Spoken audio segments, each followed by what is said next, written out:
Hi, it's Karen from Hair by Oz, bringing you the Dutch braid today. If you love this, please subscribe to our channel now and you'll get notified when we have new ideas.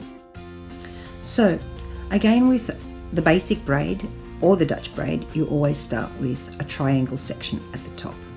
So I'm using my Lorna Avon comb again. I love that comb. See how we've got like a triangle section, one here, one here. It helps just to keep the tension when you're getting to the crown or the nape a lot better, so that you can actually control your sections. So you split into 3 pieces, 1, 2, 3, and twist it. I find this is an easier way of doing a Dutch braid because it helps to keep you in control of your braid and you don't lose your sectionings. So then you take your piece of hair from one side and comb it. I'm using the Lorna Avon's comb here. I love my Lorna Avon's comb. And you take that section and you place that, combine it to that same side section of hair. So you still have 3, but you're putting those ones, the 2 sections, into one.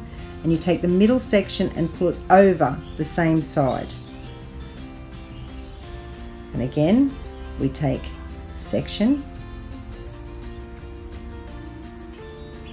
combine it to that side, so these 2 become the one, and then the middle section, so these 2 become the one, then the middle section comes over the top, and then you reposition your fingers to keep the flat of the back of your hand to the head. And again, you take a section, and that section there is combined with the outer piece to become one, and then the middle section comes from the center over the top, and then you again reposition your fingers to create the 3. So you take a section, whatever side you're taking the section from is the side it goes to, and then the middle comes over. So that, see how that's become 2 sections? Then the middle comes over the top. It's like wraps it up. And then you've still got your 3 sections. So again, we take from this side, we'll show you again. Take your section, comb it, place that section in to become, from those 2 sections, they are now 1 section. And then the middle, just reposition the camera a little bit. So then those 2 sections, the middle comes over the top, and then you reposition your hands so that you can keep control of your sections. And again with the other side, taking that section in, and then you just repeat, keep going. It's just practice. Once you get to the end, you tie it off with a snaggly or a hairband, and then you can proceed to pancake out the braid.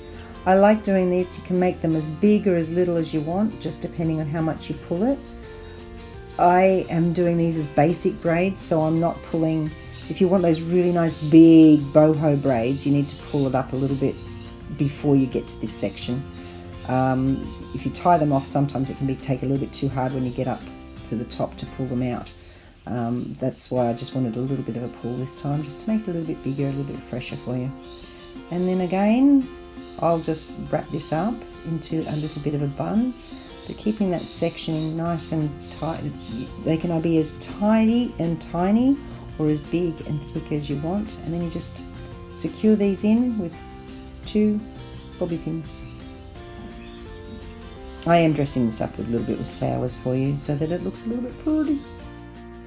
So that I can bring you more content, comment below what you would like me to show you, and I will do my best to show you how to do it. Thanks for watching. If you enjoyed this, please subscribe to our channel, and again, thank you.